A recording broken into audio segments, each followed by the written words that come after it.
Science लो, science में तो अच्छा रहेगा। तुम जैसे बच्चे साइंस नहीं लोगे तो कहाँ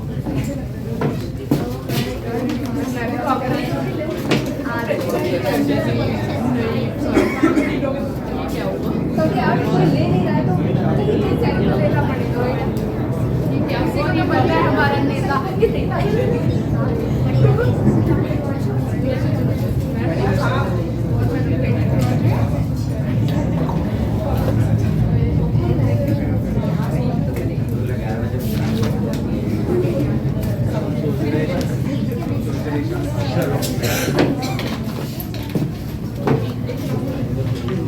आज कौन सा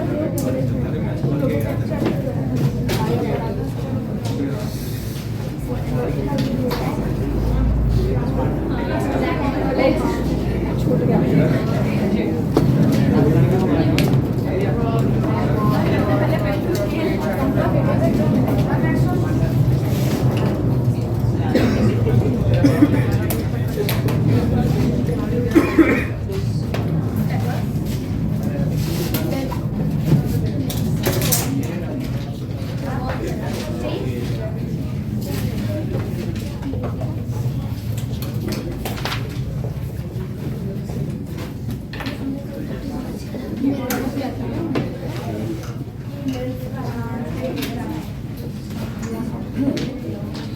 Now,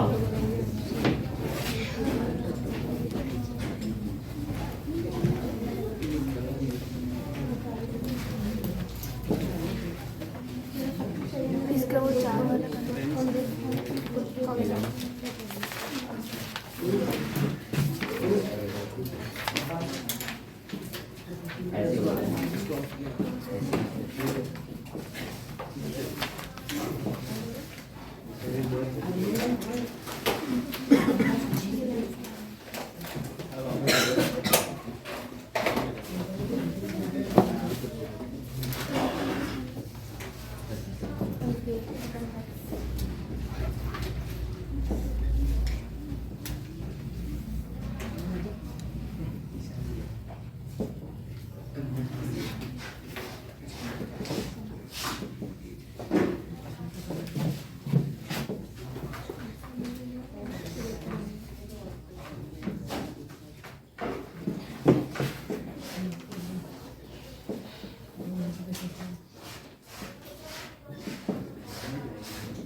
now,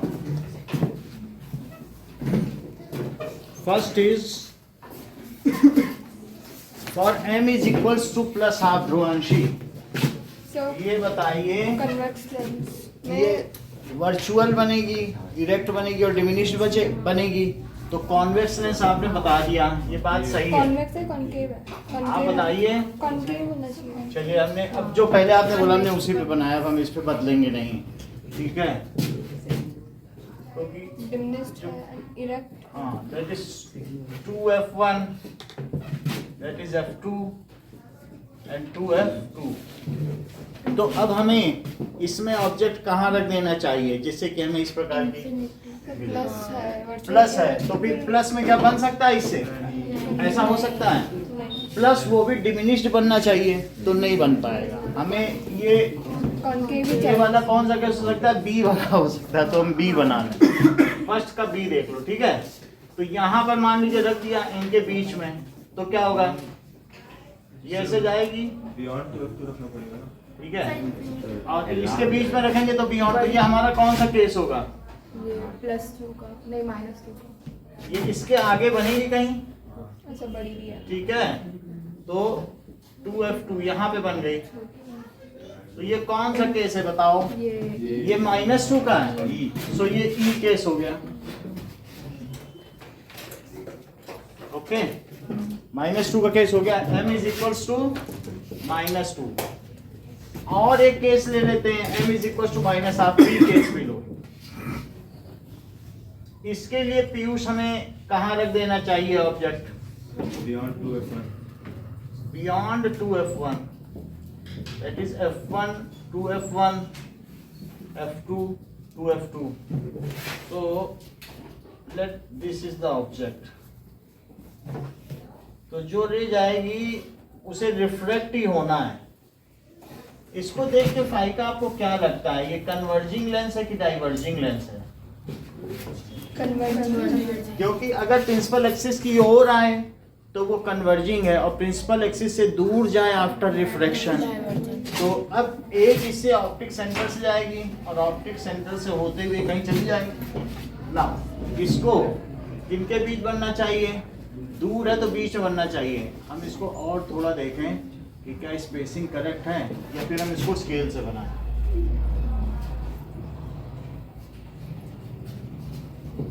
चलो मीटर स्केल से करते हैं इसको।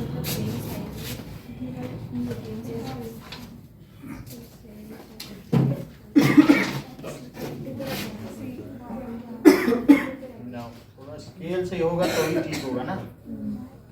ये इसके बीच में आ जाएगा, ये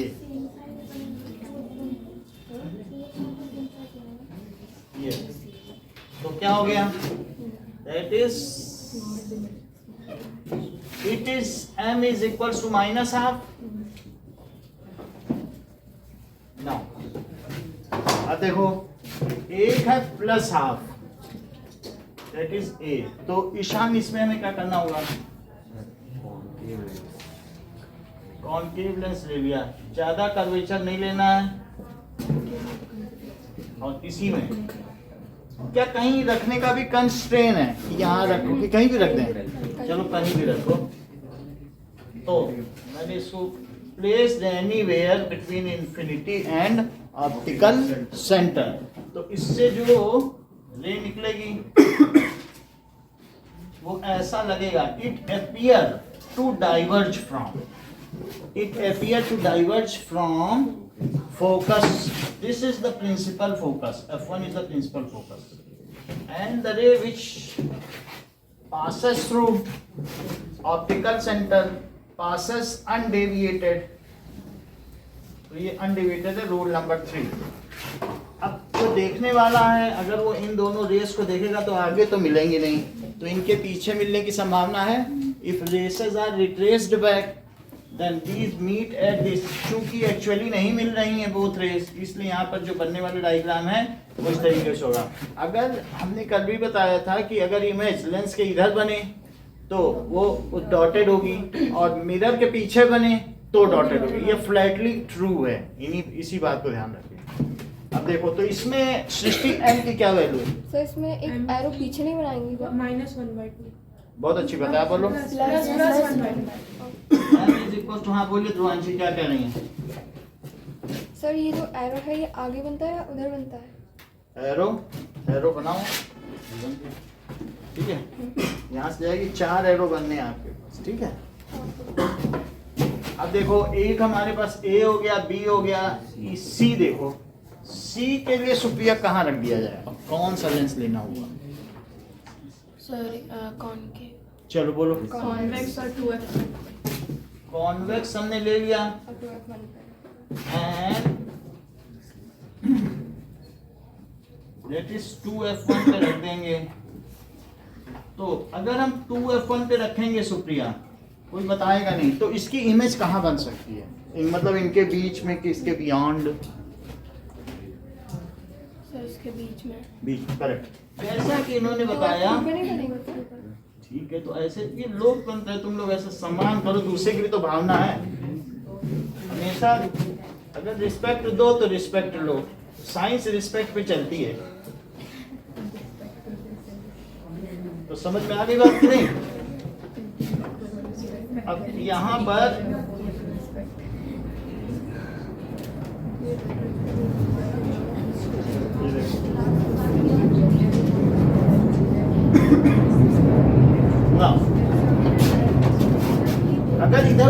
रहा है तो थोड़ा मैनिपुलेट करना सीखो, यहाँ से शिफ्ट कर दो इसको, जहाँ वहीं लिखो, पहले मत लिखो, वहीं लिखो 2f। ऐसे कर देते गोला लगा के कि गलत है। गलत नहीं, ऐसे नहीं, मैं बता रहा हूँ जैसे पहले नहीं लिखा, अब बता रहे ना, तो यहाँ ना लिखो, बाद में लिख दो 2f2 और फिर उसी के हिसाब से चीजें बदल दो। तो सही सर फिर आप या फिर कि इक्वल डिस्टेंस भी है। मिनट और लेंगे, मैं जा रहा हूँ।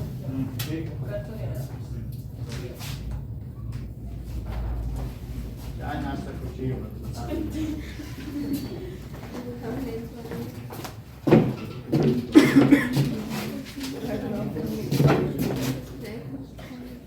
इतनी बात हो गई, तो इसमें सुप्रिया बताओ कौन क्या है m की वैल्यू? -1 -1। m की वैल्यू हो गई -1। This is the case c, a b c d बच रहा है। अब ऐसे में हाँ बोलो, सर कॉन्वेक्स लेंस होगी और वो f1 और ऑप्टिक सेंटर के बीच में। अच्छा तो दिस इज, अगर हम 2f1 f1 f2 2f2 अगर इसके बीच में रख दें, एक ऐसे है और एक ऐसे जा रही है, तो इस रे को, ये जो रे जा रही है, आओ पूरा करो। मैं तो इसे स्केल चाहिए, स्केल ले लो।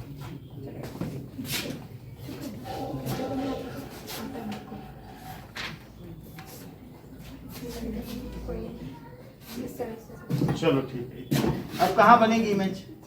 ऐसे और पीछे बनेगी। देखो फिर हमने कहा था सम्मान पे चलती साइंस, ठीक है, आपको सम्मान सब पीछे ही तो बता हाँ। मैंने हमें आगे है। मारो आगे और जाने मन तो बता ठीक है, ये देखो, तो ये अगर रेस पीछे मिल जाए, एंड अच्छा रे को डेविएट नहीं करना, और अगर मान लो आपकी इमेज नहीं भी बन रही ना और आपने लिख दिया इमेज एट दिस, तो भी टीचर फुल नंबर देंगे, रे नहीं बेंड करना यहाँ पे। तो फिर ऐसे बना देना कहीं पे कि यहाँ बन रही है और मेरे पास पेपर नहीं, फुल मार्क्स है, ऐसे दिखा दिया, यहाँ पे रे नहीं बेंड करना हाँ तो फुल मार्क्स है, वो उसका कुछ वो नहीं होगा, पेपर में इमेज आनी ही चाहिए, है ना? समझ में आ गई बात? तो ये इधर की ओर कैसा हो गया, m is equals to +2। Second question देखिए, हमें यहाँ पर दो चीजें दिखानी है, दैट इज प्रिज्म के थ्रू, एक तो अपवर्तन दिखाना है कि उसमें कैसे ये रिफ्लेक्ट हो रही है। सो जो रे रिफ्लेक्ट होगी उसके लिए एकलव्य है, क्या हम व्हाइट लाइट लें कि मोनोक्रोमेटिक लाइट लें? करेक्ट, जैसे उन्होंने कहा मोनोक्रोमेटिक लेनी पड़ेगी क्योंकि व्हाइट लेंगे तो डिस्पर्सन हो जाएगा, और इन्होंने कहा सर रिफ्लेक्शन करा रहे हो, एक ही लैम्डा वाली मोनोक्रोमेटिक, चाहे रेड ले लो चाहे ब्लू ले लो, लेकिन रेड भी 50,000 होती है, उनमें एक रेड लेना पर्टिकुलर वेवलेंथ में। तो अब यहाँ से अगर आ गई तो इस पे दैट इज, ये रे ले लो ऐसे, तो ये रे इधर नहीं जाएगी, ये नॉर्मल की ओर बेंड हो गई, और बेंड होने के बाद ये इधर अब नहीं जाएगी, ये क्या होगा बताओ, नॉर्मल से दूर हटेगी क्या? तो ये नॉर्मल से अवे हो गई। When ray moves from rarer to denser medium, कभी भी rarer to denser ना लिखना, when ray moves from optically rarer to optically denser medium, optical density अलग है, कभी कभी कोई चीज़ पानी में तैरती है, जैसे केरोसिन वाटर में तैरता है, तो केरोसिन रेयरर है वाटर से, लेकिन ऑप्टिकली डेंसर है, उसकी डेंसिटी 1.5 है, उसकी रिफ्लेक्टिव इंडेक्स। तो इसलिए जो आपसे एक क्वेश्चन पूछा जाएगा कि give an example of pair of medium in which one is that is denser but optically rarer. So denser by mass but optically rarer by light. समझ में आ गई बात कि नहीं? तो केरोसिन का देखो, अभी बता रहा हूँ, ये है वाटर, और दूसरा क्या है KOL। तो वाटर की डेंसिटी होती है 1 ग्राम पर सेंटीमीटर क्यूब, 1 ग्राम पर सेंटीमीटर, जबकि इसकी 0.8 ग्राम पर सेंटीमीटर क्यूब। तो ये इस पे तैरता है। इससे पता चल रहा है water is denser by mass, लेकिन वाटर की रिफ्रैक्टिव इंडेक्स 4/3 या 1.33 होती है। यानी कहने का मतलब है कि इसका रिफ्रैक्टिव इंडेक्स कितना होगा 1.33, और जबकि इसका रिफ्रैक्टिव इंडेक्स 1.43। तो बताओ ऑप्टिकली डेंसर कौन हुआ, केरोसिन, और डेंसर बाय मास कौन हुआ, मास डेंसिटी किसकी ज्यादा है। तो ये एक पेयर है। ऐसे दो ऐसा एक पेयर ऑफ मीडियम बताओ कि जिनका सेम रिफ्रैक्टिव इंडेक्स होता हो। जो और तो ये lens is kept in trough of glycerine, then it disappears because both have same refractive index. So light passes undeviated, so nobody can notice that where the lens has gone. तो ये second question है, इसमें ये दिखाया गया है कि रे को अगर हम आगे बढ़ाएं तो इसे किधर जाना चाहिए, ये देखो ऐसे जाना चाहिए, लेकिन ये इमर्जेंट रे इधर चली गई, इसको रिट्रेस कर दो। तो ये जहाँ रिट्रेस हो गई, बताओ सृष्टि ये कौन सा एंगल है, बोलो। एंगल ऑफ डेविएशन यानी विचलन कोण, इतना वो विचलित हो गई किरण अपने पाथ से। तो that is angle of deviation. Eklavya ये कौन सी लाइट बताई थी आपने, यानी एक वर्णीय प्रकाश, मोनोक्रोम, सिंगल कलर। तो that is monochromatic light.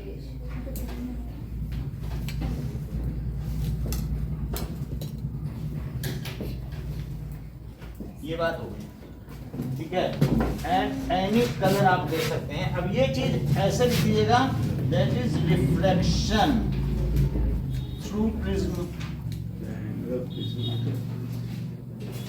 Angle of prism भी दिखा दे, ठीक है।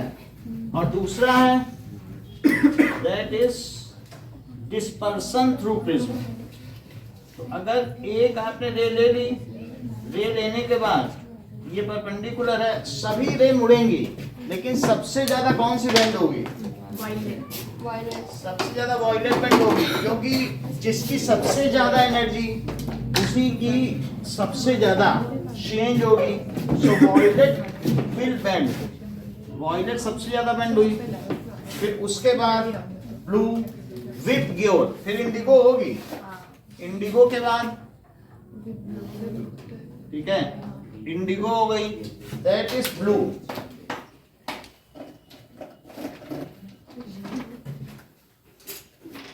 Blue, VIBGYOR, green, yellow,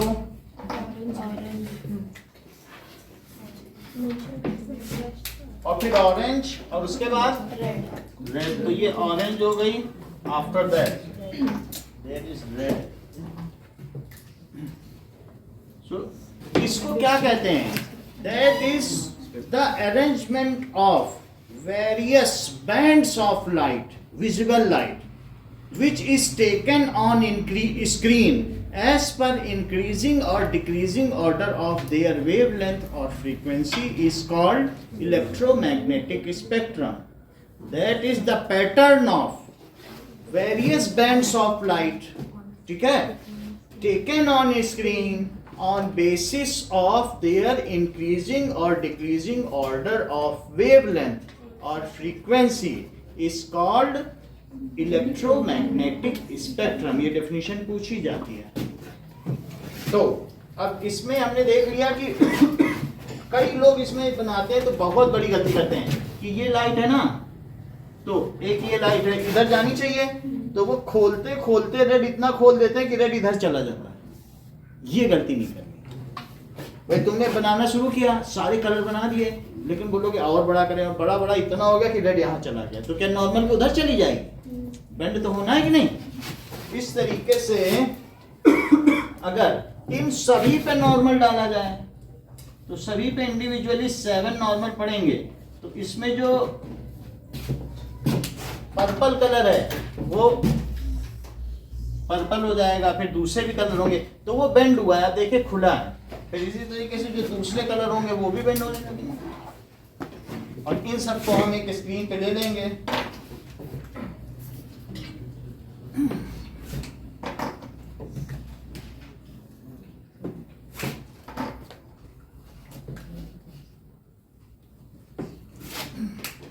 और सबको अलग हटना है, ऐसा नहीं है कि रेड को भी दूर हटना है। फिर यहाँ पर भी ये गलती ना करें, ये इसकी लाइन है और डेविएट होना है कि नहीं, सीधे ना जाकर इधर जाए, और फिर इसको हम सबको किस में ले लेंगे, एक स्क्रीन पे।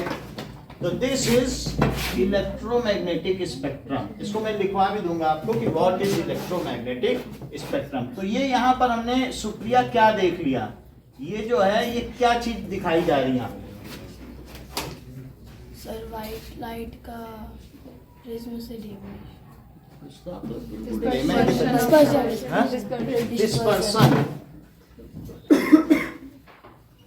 Dispersion of white light through, ऐसा कुछ नहीं है, भाषा का कोई कंस्ट्रेंट नहीं। आप यहाँ बोल दे अपवर्तन, प्रिज्म के द्वारा अपवर्तन और विवर्तन, अपने हिसाब से बोले आप, इंग्लिश जरूरी नहीं है। यहाँ राजस्थान आरएएस की भी पढ़ाई की जाएगी, ठीक है। अब देखो, तो ये बात हो गई। नेक्स्ट देखिए,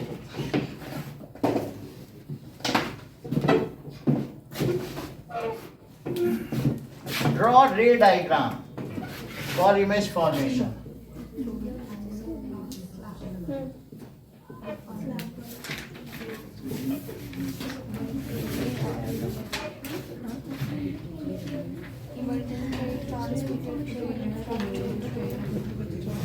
और दोनों को पैरेलल, हमेशा मेरे पैरेलल डिवीजन लगता है parallel. So, arrangement of various colors. बात ना करें, arrangement of various colors taken on screen. Ishan sentence पूरा करिए।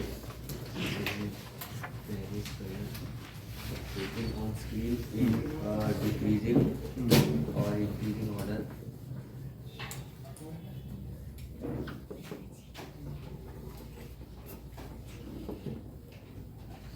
Of wave length या फिर किसका, frequency is called electromagnetic, देख लो ये बहुत अच्छा बोल रहे हैं, स्पेक्ट्रम ऑफ भी बोला है अभी साक्षी ने, विजिबल लाइट, बहुत बड़ी बात है। विजिबल, ये विजिबल लाइट का इलेक्ट्रोमैग्नेटिक स्पेक्ट्रम है। साक्षी ने कहा है अगर आप अर्थ के एटमॉस्फेयर से ऊपर चले गए, क्योंकि अर्थ के एटमॉस्फेयर में यूवी रेज ये सब फिल्टर हो जाती हैं, सीधा सन के पास अपना प्रिज्म लेके खड़े हो गए, और उससे जो सन से रे आए, अब व्हाइट लाइट ना लो, सोलर रे, कैसी लो, तो सोलर रे में अब यहाँ गामा भी मिल जाएगी आपको, और अगर ये है तो इसमें ये इस पाथ पे ना जाकर के सब चीज बेंड हो जाएगी।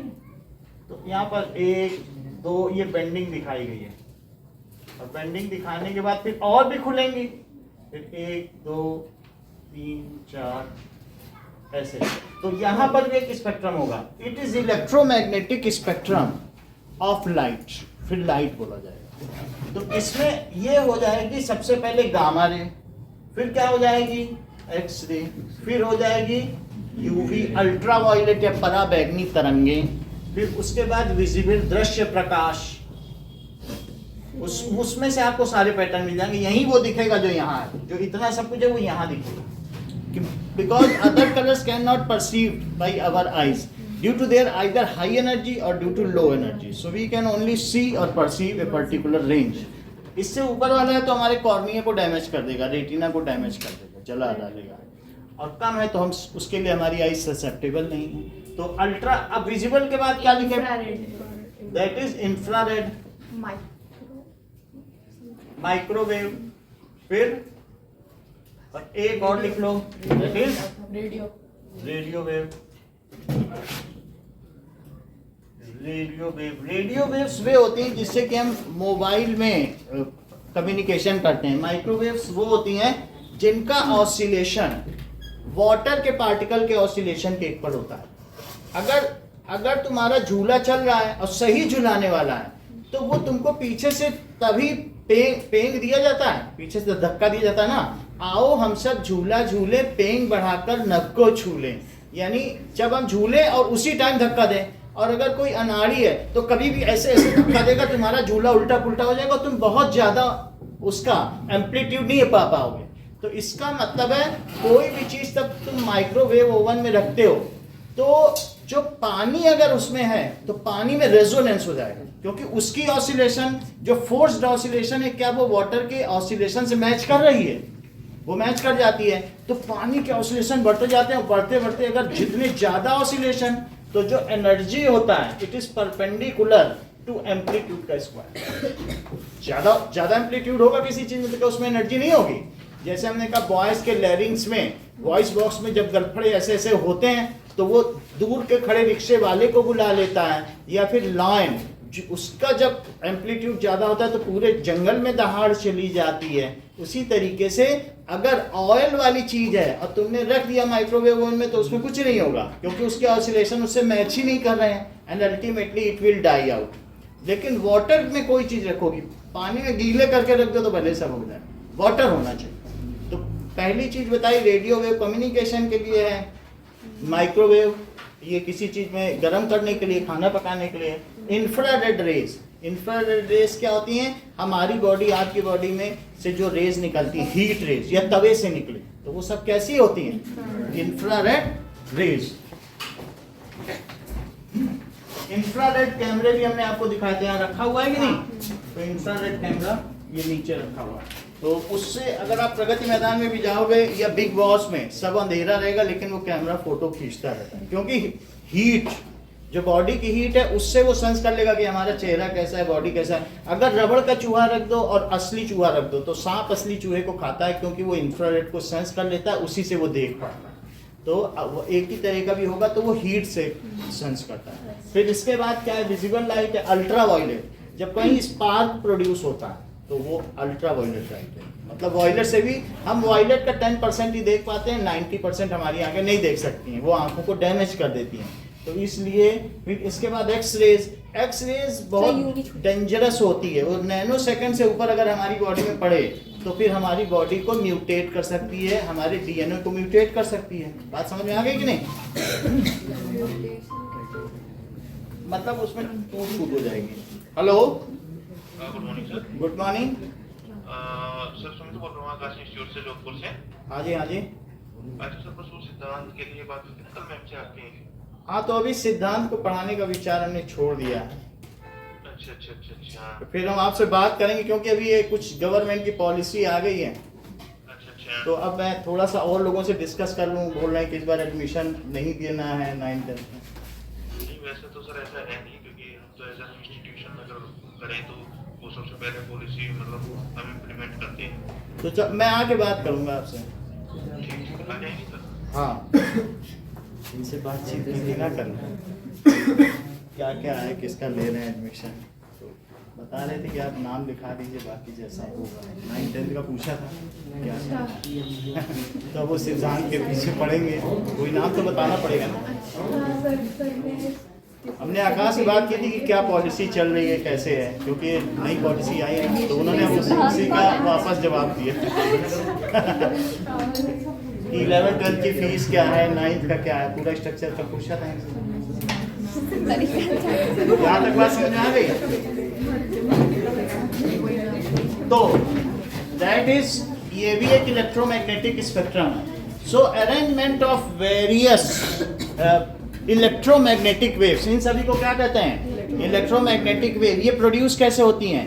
When charge particle oscillate then they release such kinds of radiations, some of which is visible to our eyes. उनमें से कुछ हम देख पाते हैं, however others cannot be seen. अगर गामा रेज तो इतनी ज़्यादा होती हैं जब न्यूक्लियर आपस में फिजन या फ्यूजन होता है तो गामा रेस पड़ते हैं। कई बार आप दिल्ली में पूछते हैं 13 लोगों की जो है यूरेनियम रखा था तो उससे जो गामा रेज निकल रही थी उससे मृत्यु हो गई, एक गामा रे उसके अंदर भी चली गई, बोलते हैं कि नहीं, तो उससे कहते हैं वो मर गया, क्योंकि अल्फा बीटा पार्टिकल्स और गामा रेडिएशंस निकलते हैं। बात समझ में आ गई कि नहीं?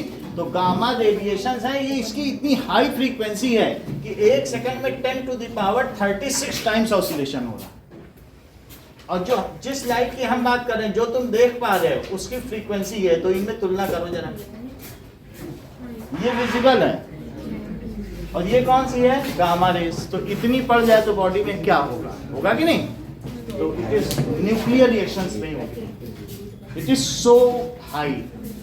अब तीसरी चीज देखो, ड्रॉ रेनबो डायग्राम फॉर, अभी इतना ही आप लिखें, 2 सवाल करें। और dispersion through prism also define electromagnetic spectrum of visible light.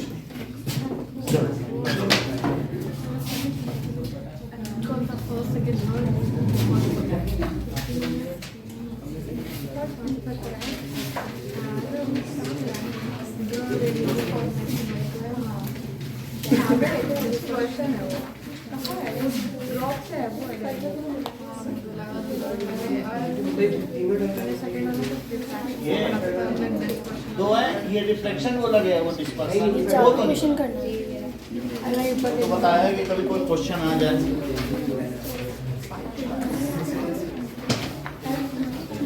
इसको बंद कर दो, तो नहीं देती हो कितनी दिक्कत होती है।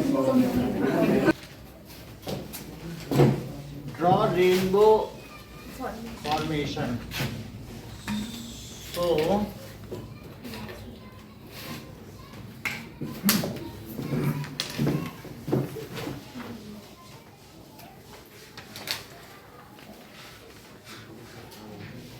देखेंगे, सो अगर इसमें सनलाइट आ रही है तो इसमें हम देखेंगे, ये सनलाइट आई और हमने देखा था कि पर्पल ज्यादा बेंड करती है, तो जो भी आएगी इसमें हमें ये देखना चाहिए कि ये सेंटर है, तो सेंटर से मिला दें। तो बेंडिंग इस हिसाब से करें कि सेंटर की ओर मुड़ जाएगी, क्योंकि डेंसर मीडियम में जा रही है, डेंसर मीडियम में जाएगी तो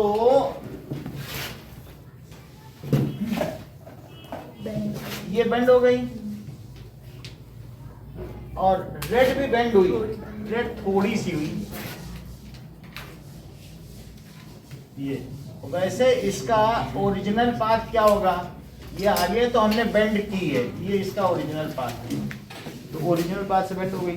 फिर इसके बाद ये रिफ्लेक्शन है ना, हाँ, इन दोनों में रेड को भी आगे बढ़ा दो, ये ठीक है, ये रेड को और इसको भी आगे बढ़ा दो,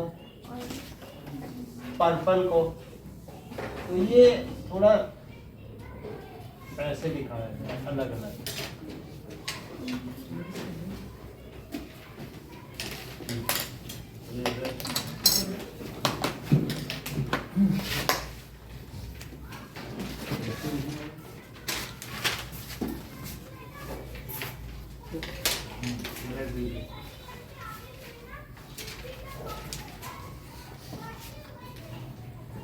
ना, और इन दोनों को यहाँ से गड़बड़ी है, लेकिन चलो कोई बात नहीं, कि यहाँ से रेड ले लो और अभी फिर आगे देखा जाएगा, आगे चल के आप सब लोग समझ जाओ।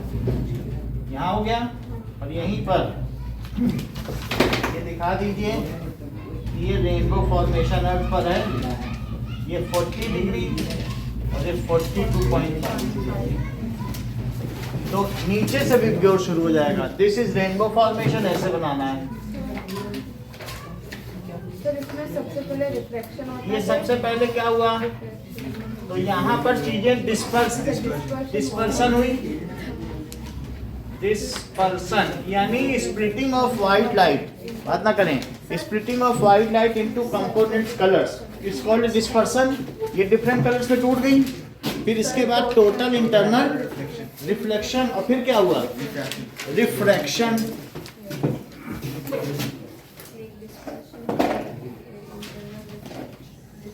तो एक है reflection, that is TIR, total internal reflection, पूर्ण आंतरिक परावर्तन। And after that this is refraction and rainbow formation. Rainbow formation, तो अगर रेनबो फॉर्मेशन होता है तो जो इलेक्ट्रोमैग्नेटिक स्पेक्ट्रम होता है वो कहाँ बनता है, स्पेक्ट्रम स्टार से क्या, पानी बरस रहा है, हाँ? वो कहाँ बनेगा, वो हमारी रेटिना पे बनता है। वो स्क्रीन चाहिए, स्क्रीन कहाँ है, मान लो उससे लाइट आ रही है जो ऊपर से आ रही है, तो कहाँ पड़ रही है, रेटिना पे। बहुत सारी चीज़ों का स्पेक्ट्रम है, तो ये पूछा जा सकता है, पूछा भी गया है कि सुन लें, अभी हमने आपसे बोला कि where the spectrum is form for the rainbow formation. उससे बात कर लो, पूछो उससे, वो तो बात कर रहा था तुमसे, उसे मालूम है क्या, कोई फायदा थोड़ी है कि उसको मालूम नहीं, उससे क्या क्यों पूछ रहे हो कि बता दो, टीचर पूछ रहे हैं हमें बता दो, वो बता पा रहा है। ठीक है, तो इस तरीके से rainbow spectrum of rainbow is form at retina of our eye of rainbow is formed at retina of eye. So when it is raining, ठीक है, या ये कह सकते हो when raining has just stopped and sun shines, तो जो drizzling है, the suspended particle in air forms rainbow. दोनों चीज एक साथ नहीं भी हो सकती है, लेकिन ऐसा हो कि when raining just stop and sun shines, तुरंत सूर्य निकल जाए, तो अभी पानी की तो बूंदें हवा में होंगी ना, तो after that just immediately after shower rain, ठीक है, rainbow is form. And if it is sunny day, when raining has just stopped and sun shines, then rainbow is formed. Rainbow formed होगा। How rainbow is formed? That the water droplets, suspended water particles in air forms rainbow, and when sun rays coming behind us, sun is behind us, then rainbow is formed in front of us. अब देखिए,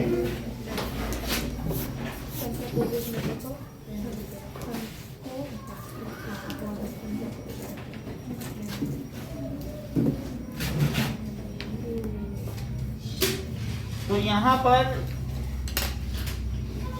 इसको आगे बढ़ाइए, इसको आगे पहले ना बढ़ाओ, पहले इसको आगे बढ़ाओ और फिर उसके बेसिस पे इसको ड्रॉ करो। जब ये लाइन आगे बढ़ा दो, ये स्ट्रेट होनी चाहिए। हाँ बोलो सर, वो ऊपर TIR क्या है? टोटल इंटरनल रिफ्लेक्शन, ठीक है। What is the condition Piyush for total internal reflection, बताओ। तो दूसरे पीयूष बता देंगे।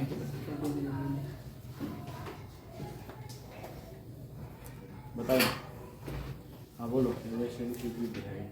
करेक्ट, जैसा इन्होंने कहा, if angle is more than the critical angle then total internal. अब ये जो प्रियांशु ने कहा, ये हम सब समझें वास्तव में कहना क्या चाह रहे हैं। तो ये सेकंड आप समझिए, दैट इज, यहाँ पर ये क्या है, that is the extended incident ray and the emergent ray are parallel, but there is the perpendicular distance between extended incident ray and the emergent ray is called lateral displacement. पार्श्वीय विस्थापन कहते हैं इसको।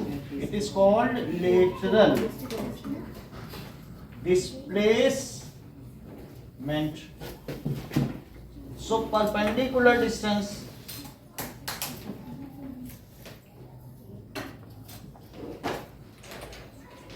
between, इस sentence को पूरा करो Piyush. Emergent रे and incidence रे। देखो उसी को देख के हंस रहे थे, पहले उसको देख के हंस रहे थे, तुम्हारा इंटरेक्शन ही नहीं खत्म हो रहा है। हाँ बोलो, दोस्ती के चक्कर में पड़े। The perpendicular distance between the extended incident ray and the emergent ray is Between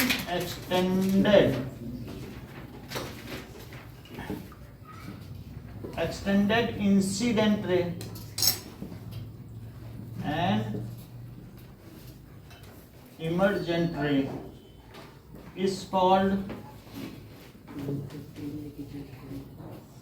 lateral displacement। चलो कोई बात नहीं, आप लॉज ऑफ रिफ्लेक्शन बताइए दोनों। सो रिफ्लेक्शन है रिफ्लेक्शन। रिफ्लेक्शन, अपवर्तन के नियम बोलो।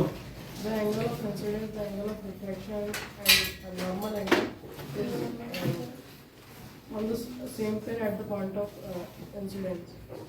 इधर उधर है, मतलब शफलिंग हो गया। चलो कोई बात नहीं, अगला बताओ। Sin A is equals to sin A upon sin R is equals to constant. बताओ सेकंड वाला। बताओ, सब अपने लोग में शर्मा क्यों रहे? शर्मिला टाइप वो थोड़ी नहीं होना। हाँ बोलो, सेकंड बताओ। the incident ray, the refracted ray, and the normal to the point of incidence and of the two media lie in the same plane. एक तो पहला हो गया, अब सेकंड बताओ। Second, the ratio of the sine of angle of incidence to the sine of angle of refraction is constant for a given pair of media. The value of constant is the refractive index of that medium. कहीं कुछ और given light For a और given given colour medium and for a particular light of given wavelength भी लिख सकते हैं, या particular colour of light. ये बहुत सही बात है। तो this is all. Now what does it mean by lateral inversion? बोलो मनीष।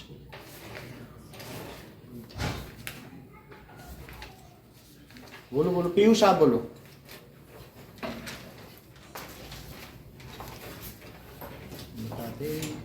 हाँ बोलो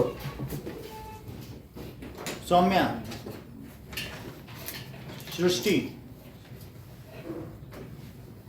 हाँ बोलो अर्पिता। हाँ When after reflection, the left side of object is seen as appears right side of the image. बस यही है। by When image is formed, when something is seen in plane mirror, then left appears right and right appears left. This is called lateral inversion. चलो इस चीज को लिखें कि when something is seen through plane mirror,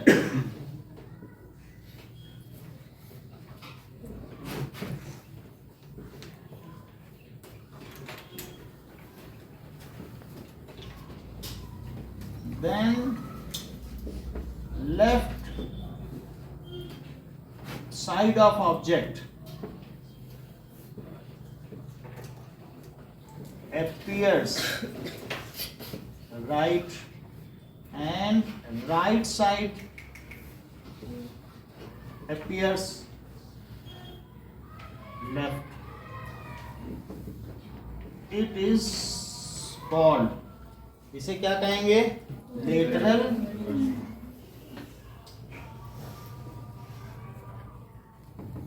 What does it mean by law of reversibility?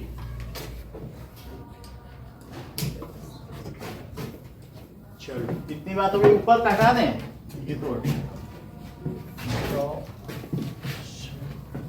Law of reversibility देखो, if a रे undergoes multiple reflections and refraction and path of light is reversed, then it retraces the same path. जरा देखो, मान लो यहाँ पर, तो यहाँ से एक लाइट आई, फिर ऐसे आई, फिर ऐसे आई और फिर ऐसे निकल गई। तो इसमें अगर मैं कुछ ना करूं, सिर्फ आने वाली और जाने वाली लाइट का पाथ बदल दूं, बोलो नहीं ये जहां से आ रही अब मैं वहां से डालूंगा, तो जहां जहां से आ रही वहीं वहीं जाएगी, बस डायरेक्शन चेंज हो जाएगी। तो मतलब that is the path of ray of light is independent of the direction of light. It is called law of reversibility. So path of light followed during refraction and reflection does not depend on direction of light. Sentence पूरा करो पीयूष शेरवी.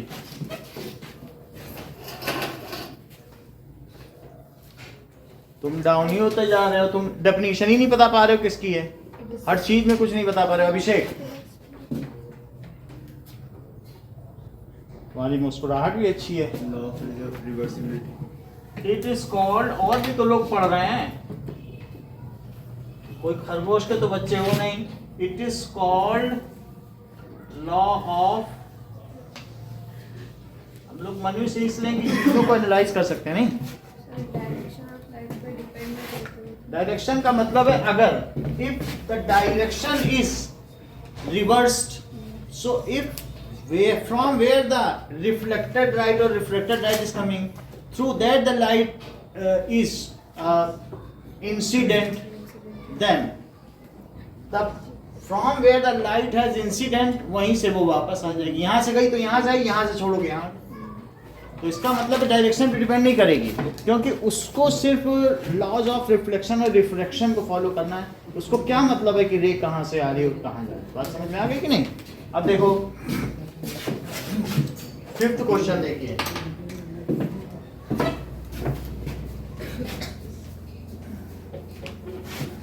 एक और चीज वो सही बता रहे हैं आप कि वो जो प्रियांशु ने बोला था वो भी पूरा कर लें. कि इन्होंने कहा था कि मान लीजिए जैसे ये रे आई तो यहाँ भी आ सकती है, यहाँ भी आ सकती है और यहाँ भी आ सकती है, ऐसे आ सकती है. जब भी ये दूसरे मीडियम में जाएगी तो क्या ये नॉर्मल से अवे हो जाएगी? ये रेयरर है. अब फिर और मान लीजिए कि अब और तुमने एंगल पहले कितना था, क्या इतना था, और ये बढ़ गया है. जरा देखो तो तुम्हें लग रहा है बढ़ गया है. दूर जाने पे तो एंगल बढ़ता है ना. तो अब यहाँ से फिर एंगल बढ़ा तो फिर अब ये जो एंगल है, ये एंगल कौन सा है साक्षी? ये वाला. ये एंगल बताओ, आप बोलो. करेक्ट. इन्होंने बोला ग्रेजिंग एंगल. ग्रेजिंग क्यों बोला? बिल्कुल हो रही है. क्योंकि गाय जैसे जमीन पे घास चरती हुई जाती है तो ये रे घास चर रही है, तो इसलिए एंगल कैसा हुआ? और इसके करस्पॉन्डिंग जो एंगल हुआ वो क्या हुआ? Critical angle. तो सी क्या हो गया बताइए? सी इज क्रिटिकल एंगल. लेकिन इसके आगे की बात जो प्रियांशु ने बोली वो हैरान करने वाली. If angle is greater than critical angle, तो कहते अब तो ज्यादा हो गया तो थोड़ा इसको इधर ले लें. इधर नहीं होगा तो फिर क्या वो लॉ ऑफ रिफ्लेक्शन का उल्लंघन करने लगेगी. भाई कह दो अब भाई ज्यादा हो गया, इसे तो मुड़ना चाहिए ना, अबे होते जाना चाहिए. कह दो ठीक है 90 से और बढ़ जाएगी 2 डिग्री. सर वो जो ग्रेजिंग एंगल जहाँ बन रहा है वहाँ पे भी तो क्रिटिकल एंगल से ज्यादा ही वो क्रिटिकल एंगल पर grazing. Critical angle is that incident angle eight which the reflected angle is grazing angle. When the ray moves from optically denser to rarer medium, it tends to move away from it. However, if we keep on increasing the incident angle, then जो इसके बाद refraction angle है, it reaches to 90 degree or grazing angle. At that time, whatever is the incident angle is called क्रांतिक कोण. उसको क्या कहते हैं? Critical angle. If we increase further the critical angle, it no more get refracted. It now follows the law of reflection and the ray is completely reflected. 100% reflection होता है. जबकि ये मिरर है या और कोई शाइनी सरफेस है, तुमको मालूम है जब शाइनी सरफेस पे लाइट पड़ती है तो ये ऐसे चली जाती है. लेकिन इसका 5% पानी में भी लाइट रिफ्लेक्ट होती है, लेकिन कुछ परसेंट उस मीडियम में भी चला जाता है. तो वो 100% नहीं है. ये देखो इस मीडियम में चला गया कि नहीं. मिरर होने के बाद भी कुछ ना कुछ रेज उसमें जब परमिएबल है, पारगम्य है, चली जाती है। तो इसलिए इसको सिर्फ रिफ्लेक्शन बोलते हैं, और इसको क्या बोलते हैं? Total reflection. और इंटरनल भी बोल दो, अंदर ही अंदर चली गई। तो मान लीजिए ये मछली है, तो अब यहां से इधर पर आई, ये टोटल इंटरनल रिफ्लेक्शन, ये एंगल ज्यादा हो गया अगर क्रिटिकल एंगल से। तो यहाँ पर जो दूसरी मछली होगी उसको ये मछली दिखाई देगी यहाँ, क्योंकि वो तो इधर ही देखेगी ना, तो उसको ये दिखाई पड़ेगा कि इस मछली के लिए भी, इस मछली को ये मछली कहाँ दिखाई देगी? यहाँ दिखाई पड़ेगी कि नहीं? तो बस यहाँ तक उसके लिए आकाश खुला है। जो पानी में चलेगी लगेगा ये कितना छेद बनाया है भगवान ने मेरे लिए ऊपर देखने के लिए, तभी तो जाल में फंस जाती है। क्योंकि क्रिटिकल एंगल के बाहर से कोई कांटा डालता है वो देख ही नहीं पाती आदमी, क्योंकि उसके लिए कटिंग मिरर है। यहाँ की मछली उसे यहाँ दिख रही, तो क्या ये मिरर नहीं हुआ उसके लिए? और यहाँ भी इधर तक तो सिर्फ उसके लिए आकाश कितना खुला है पानी में तैरती हुई मछली के लिए, इतना। उसके बाद नीचे की हर चीज ऊपर दिखेगी, क्योंकि क्रिटिकल एंगल यहाँ से चीजें रिफ्लेक्ट हो रही, रिफ्लेक्ट होने लग जाए तो मिरर नहीं हो गया। तो वाटर के लिए ये क्रिटिकल एंगल 42 डिग्री है, जबकि डायमंड के लिए इट इज लीस्ट 24 डिग्री। तो 24 डिग्री ये क्योंकि उसका रिफ्लेक्टिव इंडेक्स बहुत ज्यादा है। तो ये देखो ये डायमंड है, तो इस वजह से क्या होता है कि डायमंड पर अगर यहां से कोई भी रे गिरती है, हर एक 24 से ज्यादा ही है, तो वो अंदर ही अंदर ऐसे रिफ्लेक्ट होती रहेगी, बाहर नहीं निकल पाएगी, क्योंकि अब इसमें टोटल इंटरनल हो रहा है। इसलिए कभी भी लाइट चली जाए तो किसी का जो बुंदा है नाक का वो 5 मिनट तक चमकेगा अगर डायमंड पहने, क्योंकि वो जब तक बाहर निकलेगी या एस्केप होगी 5 मिनट लग जाएगा। हीरा तब भी चमकेगा और नकली हीरा तो नहीं चमकेगा, वो उसका रिफ्लेक्टिव इंडेक्स है, मटेरियल है। So critical total internal reflection की एक बार पीयूष सर भी और डेफिनेशन बताएं। The angle is more than the critical angle, then all the rays will be totally reflected. Yes, totally reflect. They do not no more follow the reflection. They no more get reflected and now totally reflected by obeying the law of reflection. सिर्फ reflect ही नहीं होंगे कि चलो थोड़ा सा 91 कर दे, नहीं, उन्हें पूरा का पूरा करना पड़ेगा और 100% रिफ्लेक्शन होगा। So this is called total internal reflection. अब जरा देखें, so why the diamond is precious? Because it's critical angle is least and its refractive index is highest 2.42, highest है। और क्रिटिकल एंगल कितना बताया आपको? 24 डिग्री। वाटर के लिए 42 डिग्री है, 24 डिग्री है, तो इस तरह it is least. So and it is cut in such a manner that once the light enters inside diamond, ठीक है, it get totally internally reflected multiple times and enhances the amount of light energy inside it, so it glitters due to the optical property। बात समझ आई? अंदर ही अंदर वो घूमती रहेगी, बाहर नहीं निकल पाएगी। सर वो एक बात कैसे समझा? क्या चीज? ऊपर वाला कैसे? ये ना, इसमें बताया गया है कि 40 अगर क्रिटिकल एंगल से ज्यादा, इस चीज को लिख लें, क्या लिखें? If angle is now more, तो 90 से ज्यादा हो सकता है क्या? नहीं हो सकता है। तो ऐसी स्थिति में क्या होगा कि if angle of, if ray moves from denser to rarer medium, देखो इस चीज को, if ray moves from denser to rarer medium, then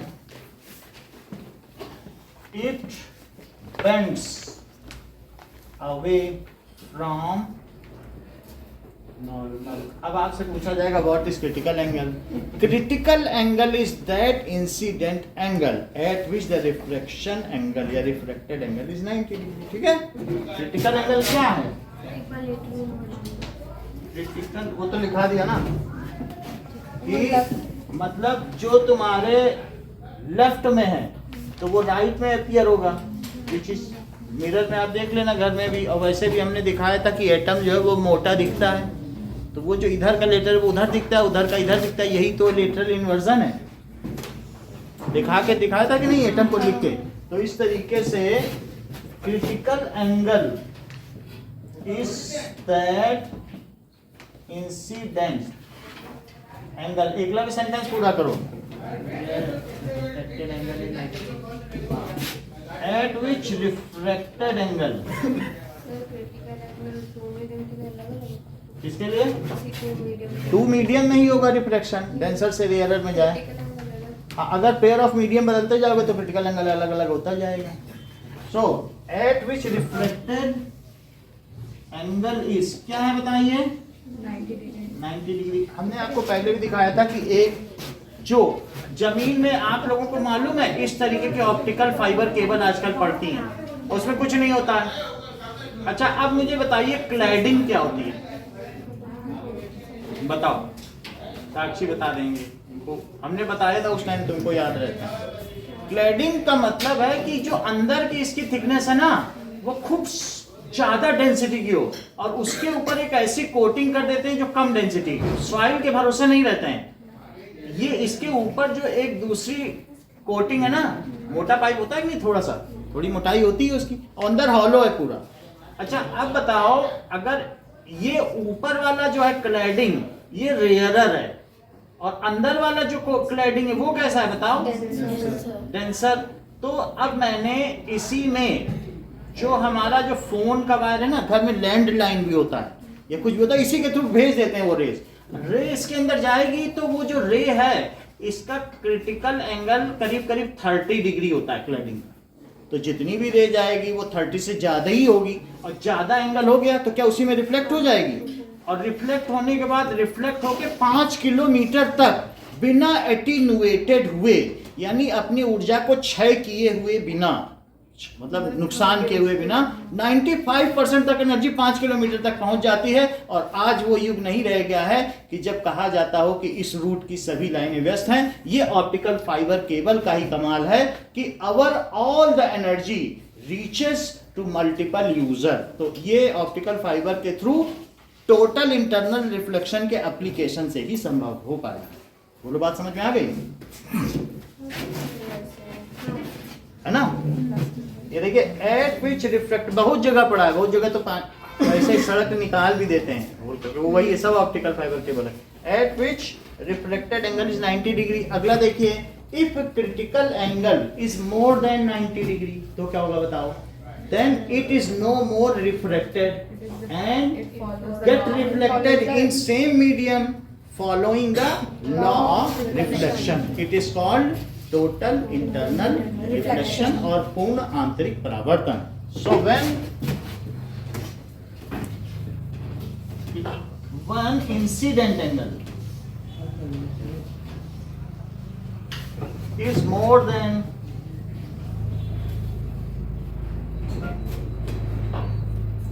critical angle, अगर, हाँ बोलो, एक सेंटेंस पूरा करो। When incident angle is more than critical angle, हाँ, it is no more reflected. अच्छा, इसको कहा जाता है, जो बाहर वाला मीडियम, इसे क्लैडिंग कहा जाता है। वैसे साक्षी हमने लिखाया था, reflected and get reflected in same medium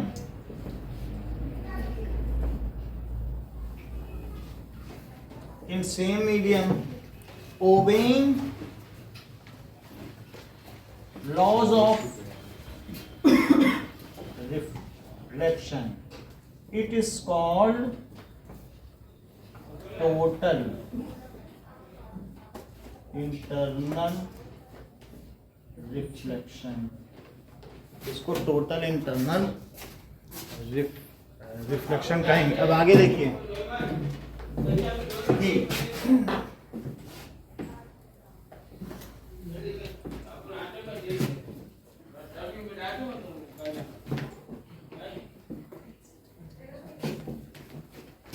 फिर क्वेश्चन देखो, concave mirror 3 times real image बना रहा है। तो अभिषेक बताओ इसके एम की वैल्यू क्या है? उन्हीं को बताने दो। हाँ बोलो। ठीक है, हाँ बोलो पीयूष। सर -3 नहीं होगा? होगा ये, लेकिन ये साइंस सम्मान का विषय है, तुम्हें सम्मान करना चाहिए। ये उस पर नहीं चलती, रियल होगी तो इन्वर्टेड होगी, निगेटिव तो होगा ही, है कि नहीं? तो n की वैल्यू क्या होगी? -3, ठीक है, -3 हो गया। लेकिन m क्या होता है, ये क्या चीज है बताइए? That is magnify of an object. Concave mirror है, कॉन्केव मिरर के लिए m की वैल्यू किसके इक्वल होती है? -v/u। तो -v/u क्या हुआ? -3 m की जगह रख लिया, तो बोलिए v/u क्या हुआ? 3। तो v कितना हो गया? 3u। और इसके लिए मिरर फार्मूला क्या बताइए? 1/v plus 1/u is equals to 1/v plus 1/u is equals to 1/f। तो v की जगह क्या रख दें? और 1/u is equals to v is equals to 3u रख दिया, is equals to 1/f। तो this is 3u।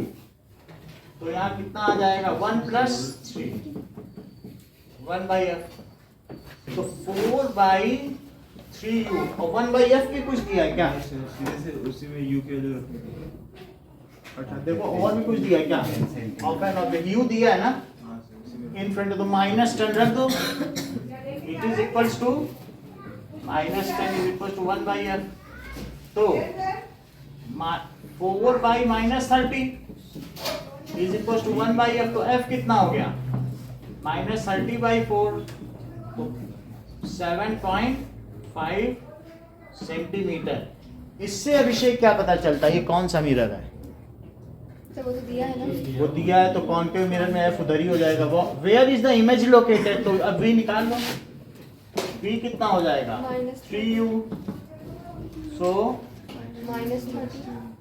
v पूछा है सिर्फ, है ना, f नहीं पूछा नहीं। तो v तो तो सर ठीक निकल है। जाएगा, वो तो कहता -। तो v तो निकल गया, v इसी से निकाल लो बस, f पूछेगा तब ये कर लेना। बस v निकाल। v निकालने के लिए यहीं पे रख देना बस। शुरू में खत्म हो गया। अब तो थोड़ा सा ही पूछा गया इसमें। 6th क्वेश्चन देखो,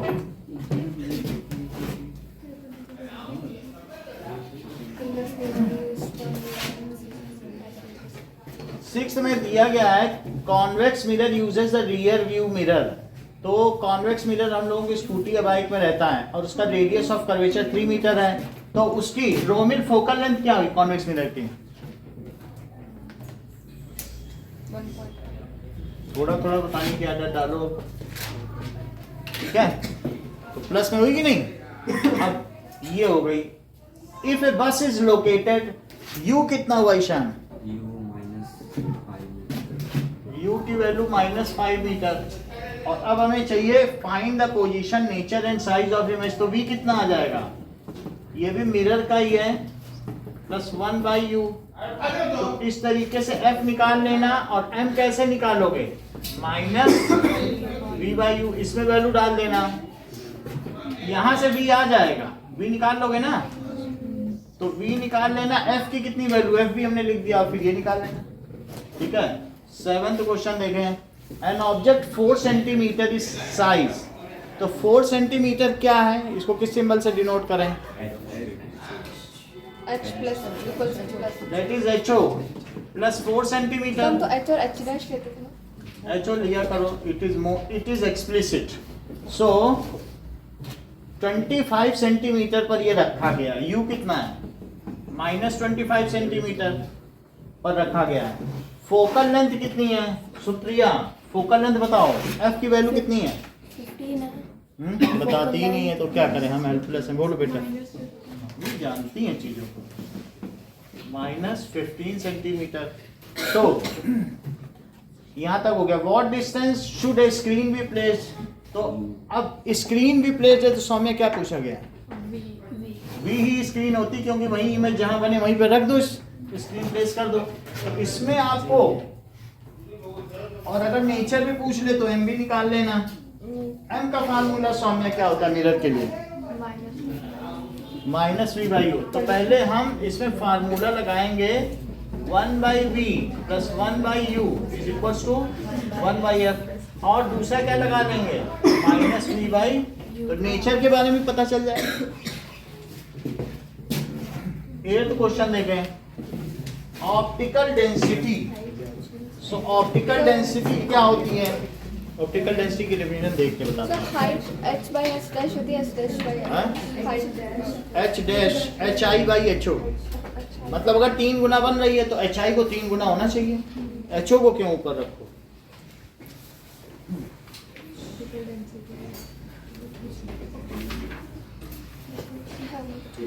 ऑप्टिकल डेंसिटी देख लेते हैं, किसी को पता है?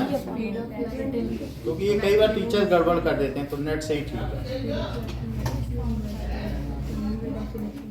Optical density definition,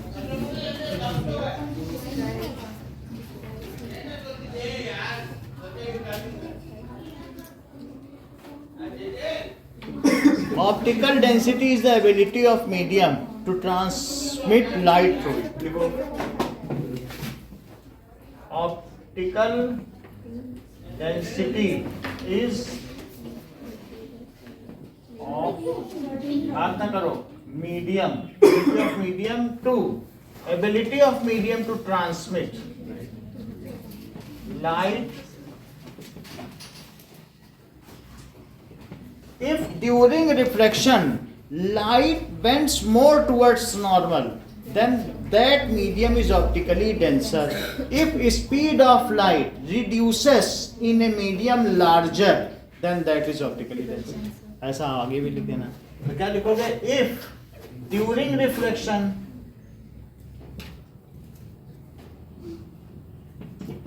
light bends towards normal, towards normal ऐसे लिख देना, towards normal है, then second medium is optically rarer with respect to first medium। भाई अगर light diffraction में bend हो गई तो क्या ये denser नहीं हुआ? और जहां से जाती है और जिसमें जाती है तो जिसमें जाए वो सेकंड मीडियम है, then second medium is optically denser with respect to first medium।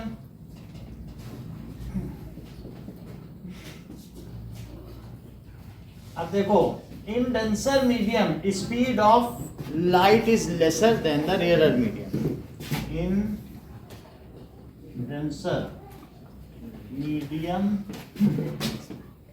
speed of light is lesser than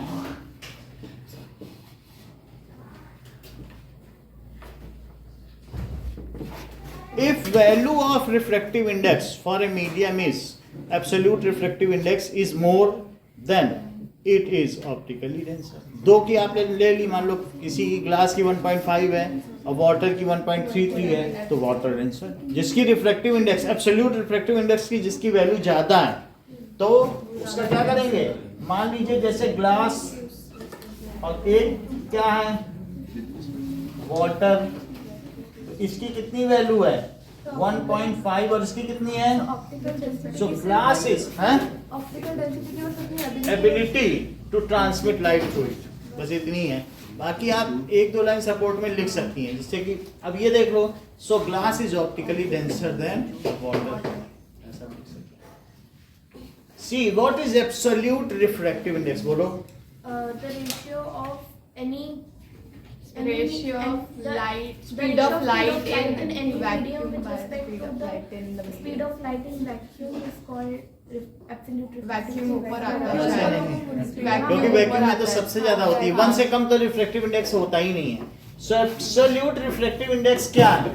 that is refractive index of medium. So C upon Vn, ratio of speed of light in vacuum या free space to speed of light in that medium is called refractive index, absolute refractive index of that medium. अब मान लीजिए n21 है, so that is, पहली बात तो इसमें क्या चीज आएगी? फार्मूला बताओ Piyush. speed of light in first medium। Upon speed of light. यहाँ पर भी m1 है क्योंकि 1 के रिस्पेक्ट में लिया है, तो 1 यहाँ पर एक तरीके से एयर था, तो m नीचे आया ना, इससे भी पता चलता है कि 2 है तो 2 ही नीचे आएगा। सो अब इसको डिफाइन तो करो, refractive index of a medium with respect to the refractive index of second medium with respect to first medium is the ratio of speed of light first medium in first medium second medium। समझ में आ गई? यानी ये देखो,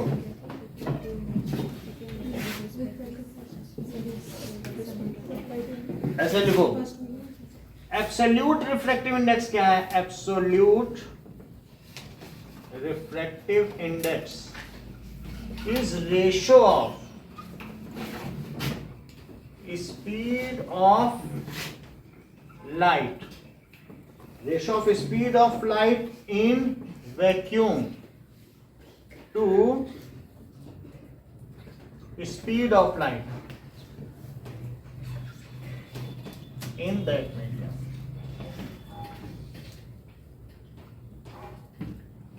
Refractive index of second medium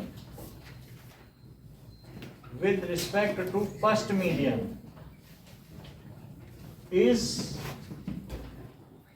ratio of speed of light in first medium to that in second medium।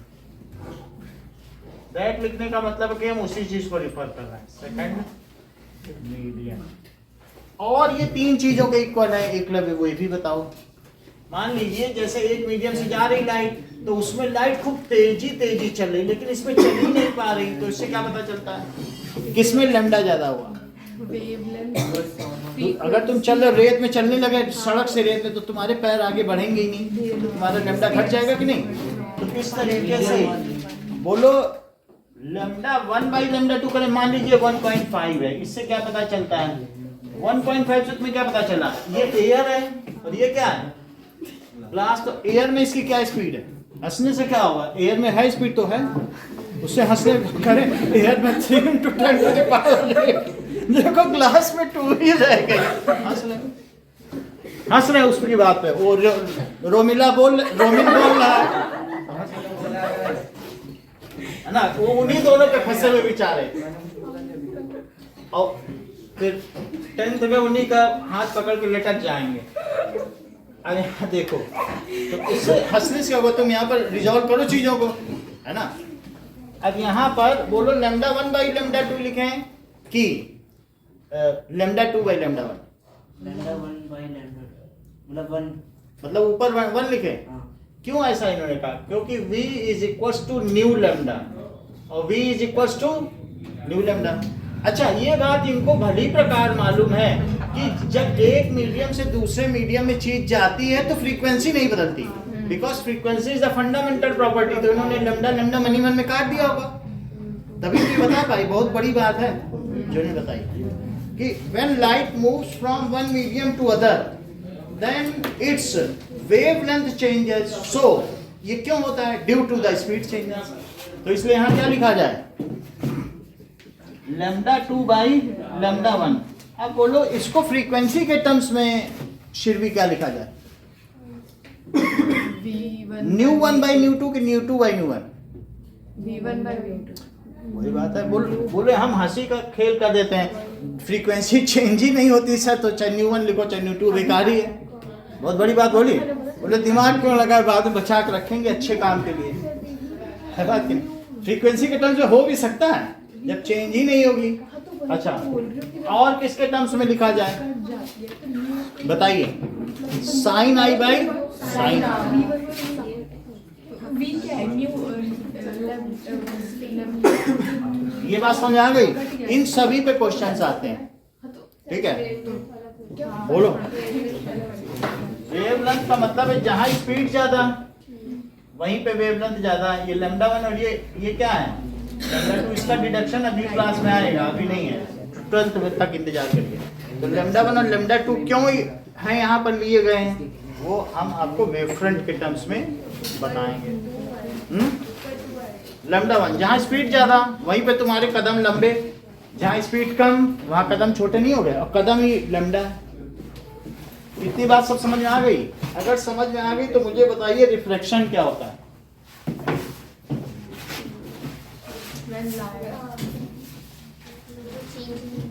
When light moves from one medium to other medium, then at interface it either moves towards normal or away from it.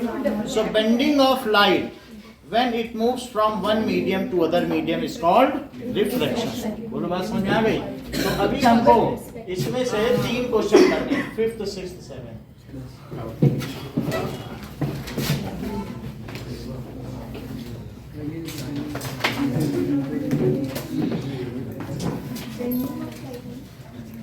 Bending of light when it moves from one medium to other is called। वैसे तो होगी नहीं तो फिर उसी medium में चलती रहेगी तो रिफ्लेक्शन करो। सिर्फ ग्लास और ग्लिसरीन के में नहीं होता।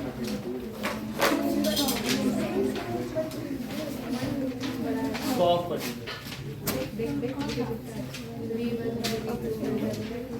जो ऊपर वाला नीचे वाला नीचे वाला